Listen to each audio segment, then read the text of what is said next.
Kanina yung adlaw, nag-part-time na po misa kong katandem. Tanan na lang yata kung pwede namang matrabahuan, among trabahuan ni Amor. Buhato na po nina kung kauban siya kung weekend. Or sahay, kanang bakasyon, pwede na ko siyang iuban ako siya kung mag-part-time. Ang among trabaho karon manglimpyo rami ang bulak, magkuha og mga laya, kay daghan na siyang mga puwak. Bayaran din ni among trabaho karon og 14 euro per hour. Sa peso, nani siya sa 800 pesos. Dili ni siya dugay, kay dali lang ni siya nga trabaho, kay 1 hour lang namo ni buhaton. Gihire ko karon kay wala ang tag-iyaan ni nga bulak. And for long time, walay nagatiman ani, maong akon karon ni anhi, kay aron maglimpyo ani. Swerte pod, kay walay klase, ako na lang dala si Amor aron mutabang nako. Naday mi sa third floor mo nakita niya sa ubos nga daghan pud og bulak ug niingon siya kung hayron ko pwede pud nako ditong trabahuan. Cute na jud kay ni akong katandem kay kabalo na gyud ni siya mangita og kwarta. Dinhi sa Pransya daghan kang makuhang trabaho basta magkugilang ka. Para ani among gibuhat, naglimpyo lang mi og bulak, bayaran na mig per hour. Nahuman na po naman ni among trabaho og 1.5 hour. Dali lang po ni siya buhaton kay kada bintana ra nga nay bulak ang amo ang limpyuhan. While naglimpyo mi sa bulak, nagpangin-hangin na lang po mi dinhi kay hayahay man diri sa balcony. Maong kung naa ko'y buhaton, mag-video na lang po ko para naapod mi souvenir. Naay mga amo dinhi nga okay ra sa ila kung magdala ka og bata, naapoy dili mo sugot. Pero sa ako nga part, magdala lang ko kung allowed nila nga dalon ako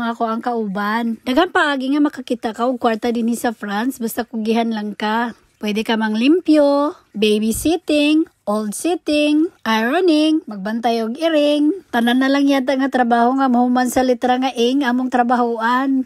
Malingaw ra pud ko kung kauban ako si Amor sa ako ang part-time kay siya tig-entertain kung gikapoy nako. Usahay marag maugan na ang akong tutunlan sa pagdali-dali pero kung naka-entertainer maulian ra pud ko. Ang pagpanarbaho bisag unsa ka lisod basta gusto nimo dali ra siyang buhaton. Pero diri ka sa abroad kinahanglan kang makabalo sa tanan. Araw nako pug kag kitaan. Hapit na dahil mahuman sa among trabaho at orang gi-istorya-istoryahan. Last part na namo ni among gilimpyuhan, nadala ra mo sa ato ang mga kwentuhan. Inig man, amora po ning isira ang ilahang balay ug manglakaw nami. Kay udto man namo ni part-time, ni-request nga akong katandem nga mangaon sa mi. Og diri mi nahulog sa burger mi. Ug mao lang ni ako ikalagad, mangaon sa mi.